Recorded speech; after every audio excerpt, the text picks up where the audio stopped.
Trump's mass deportation plans continue to make waves across the nation as local leaders vow to uphold sanctuary policies to protect undocumented communities.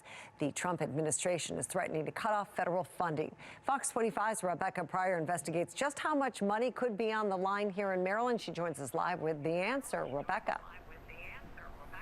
Well, it's still unclear who could lose funding. Trump's threat didn't include a list of locations, but if he is looking to slash funding from any area that has any sanctuary policies in place, then several Maryland counties could be in trouble.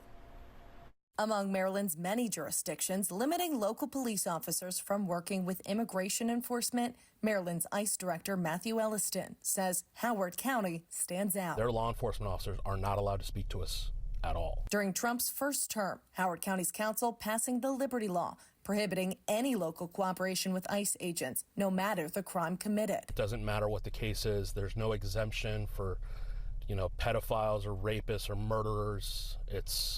It's a zero tolerance policy for working with us. Similar laws exist in Prince George's County, while other jurisdictions simply bar police from asking about immigration status during routine encounters.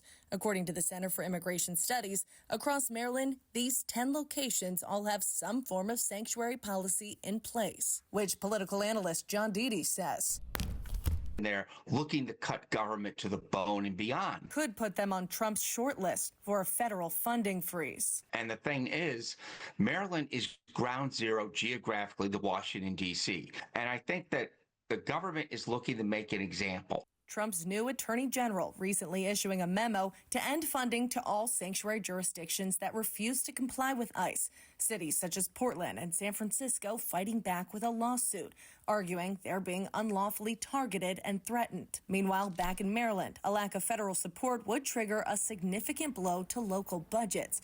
In 2023, Howard County receiving $52 million in federal funding.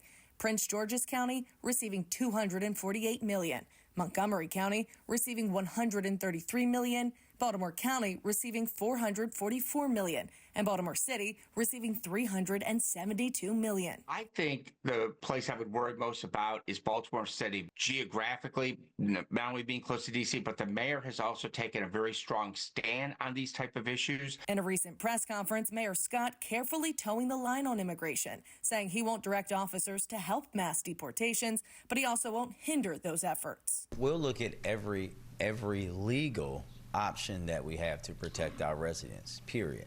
But we will not be doing anything illegal. The biggest concern for a lot of these people in these jurisdictions is having to maybe raise taxes in order to supplement the money they're going to lose. A price Deedy says the general public does not want to pay, pointing to a recent Gonzalez poll, finding 76% of Maryland residents support cooperation between local and federal law enforcement when arresting non-citizens who have committed crimes. And I think people are quietly rooting for him to deal with this because they do see this as a problem. They're the quiet, silent majority.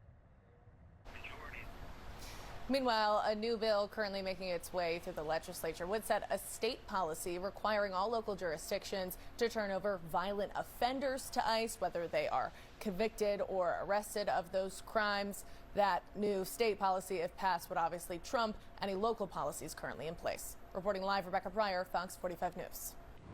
I'm Mary Bubala. Thank you for watching. Here's another video for you to watch. Also take some time to subscribe to our YouTube channel.